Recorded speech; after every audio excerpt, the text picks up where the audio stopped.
Taste the Daily. அரசியல் விமர்சகர் பொன்ராஜ் இணைந்திருக்கிறார்.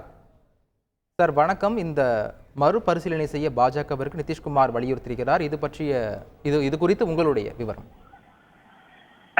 இது ஒரு நிதிஷ்குமாருக்கு ஒரு மிகப்பெரிய ஒரு சேலஞ்சிங்கான டாஸ்க். இது பீகார்ல, உத்தரப்பிரதேசம், வட மாநிலத்தை சேர்ந்த இளைஞர்களது ஒரே கனவு ராணுவ வீரர்களாக ஆக வேண்டும் என்று. அந்த கனவை சிதைத்ததுதான் இந்த கான்ட்ராக்ட் ஜாப்ல ராணுவ வீரர்களை எடுத்து அக்னிவீர் ஸ்கீமாக கொண்டு வந்து அதில் அவர்களை 4 வருடத்திலே அவர்களை வெளியே அனுப்பி அந்த சலுகை கொடுக்கிறோம் என்று சொல்லி வேலை வாய்ப்பில் சலுகை என்றெல்லாம் சொல்லி இது ஒரு கான்ட்ராக்ட் பிரைவேட் ஜாப் மாதிரி உருவாக்கிட்டாங்க. இது உண்மையிலே ஒரு retrograde step by NDA Modi government. அதை இப்ப நிதிஷ்குமார் எதிர்த்திருக்கிறார். ஏன்னா அவருக்கு கிரவுண்ட் ரியாலிட்டி தெரியும். பீகார்ல இதுக்கான மிகப்பெரிய எதிர்ப்பு ஏற்பட்டிருக்கிறது.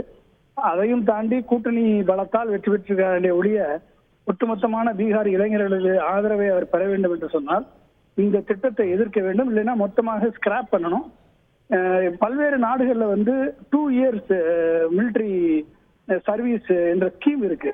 அந்த ஸ்கீம் படிக்கக்கூடிய மாணவர்கள் +2 முடிச்ச உடனே 2 வருடம் மிலிட்டரியில போய் சர்வீஸ் பண்ணணும்.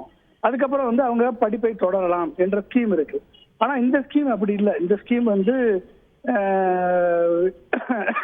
படிக்காத இளைஞர்கள், படித்த இளைஞர்கள் 4 வருடம் அவர்களுக்கு இந்த லைனை மாறிட்டு திரும்பி அவங்க போய் படிக்கிறதுக்கான வாய்ப்பு அவர்களுக்கு இல்லை, அவர்களுக்கு ஏற்படுத்த முடியாது. அப்ப மிலிட்டரிக்கு வர வேண்டிய கனவு சிதைந்து போய்விடும். ஏற்கனவே இருந்த மிலிட்டரிக்கு ஆள் எடுக்கக்கூடிய அந்த ஸ்கீமை ஸ்கிராப் பண்ணதான் இங்க பிரச்சனை.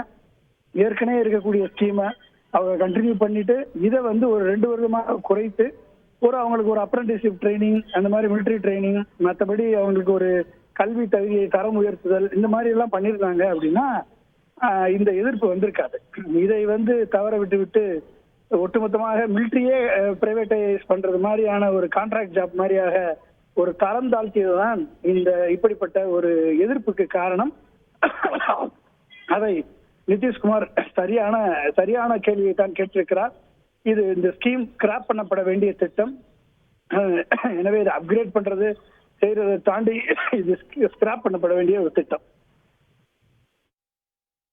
இணைப்புல கருத்துக்களை பதிவு செய்தமைக்கு நன்றி சார்.